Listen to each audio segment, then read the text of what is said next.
देखो आज आम इंडिया मेंटर 12टी दल को लेकिन आज प्रतिवाद सभा और मुख्य उद्देश्य बर्तमान संविधान विपद में साधारण जो मैंने आम लोकप्रतिनिधि की निर्वाचित कर छाड़ुचे पार्लियामेंट को से जदि उत्तरदायित्व निभेबेनि जदि उत्तरदायित्व निभेला बेलू बहिष्कार करा एकछत्रवाद शासन चलो भारत वर्ष में ताहले केमती हम से एकछत्रवाद शासन विरोध में ये प्रतिवाद सभा ये प्रतिवादटा बर्तमान आरंभ है जोरदार हम और कहीं जिते पर्यंत हिटलर शासन को बंद करा भारत वर्ष में संविधान जे पर्यंत विपद को संविधान को विपद में मैंने पकई भारतीय जनता पार्टी मोदी सरकार ताकू निहाती भाव में दृढ़ भाव में विरोध कर कांग्रेस दल और ये जो इंडिया मेंट निहाती भाव में देखूँ जो मैंने कहले जो मैंने आज जो विरोध भाव हो मैंने लोकों कथा कहते बहिष्कार करा ये दुखद विषय और संविधान सबुठ विपद अच्छी संविधान को बचाई प्रत्येक दलर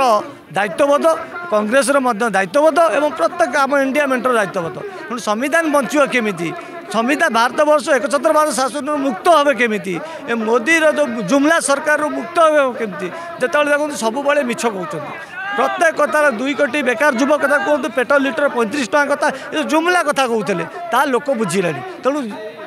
12टी दल सीपीआई सीपीएम अनेक दल माने भारत वर्ष में जेकोसी राष्ट्र राजनीतिक दल निश्चित भाव में मेंट कर आरजेडी कहतु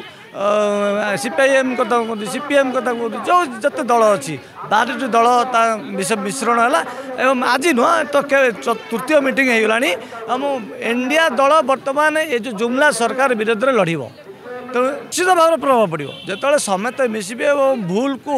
भूल कहे और ठीक कि ठीक कहे निश्चित प्रभाव पड़ो तेणु साधारण लोक मैंने बुझिले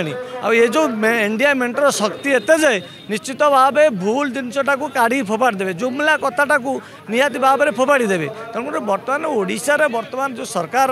अच्छी ये भी ये खଣି पानी चोर एवं ये भी भाई भाई मेंट सरकार अच्छी ये भी अघोषित मेंटर अच्छी ओडिशा कहतु बा केन्द्र कहतु आंक भीतर परस्पर संपर्क अच्छी अश्विनी वैष्णव है उदाहरण अनेक उदाहरण अच्छी जितेबाला विभिन्न राज्य में निर्वाचित होची भारतीय जनता पार्टी जितुची प्रथम बधे किए दौड़ी माननीय मुख्यमंत्री नवीन पट्टनायक दौची बीजेडी दल दौची तेणुक आंक अघोषित मेंट धरा पड़ जाइए आंक विरोध में इंडिया मेंट बर्तमान आसूँ ओडिशा को ओडिशा रे निश्चित भाव में गोटे भल सरकार कर कांग्रेस नेतृत्व सरकार कर।